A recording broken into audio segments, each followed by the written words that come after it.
मैं जहाँ था वही ले जाइए।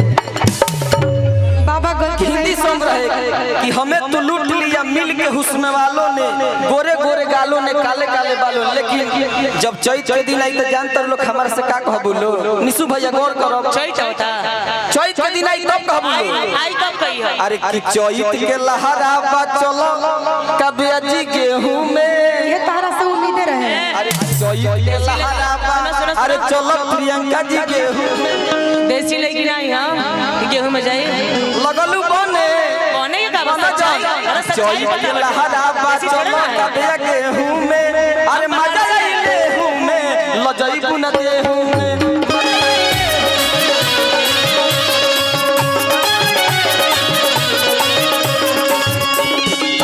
चैत के लहरावा चलो गोरी गेहूं में, चैत के लहरावा चलो गोरी गेहूं में, मजा आई गेहूं में,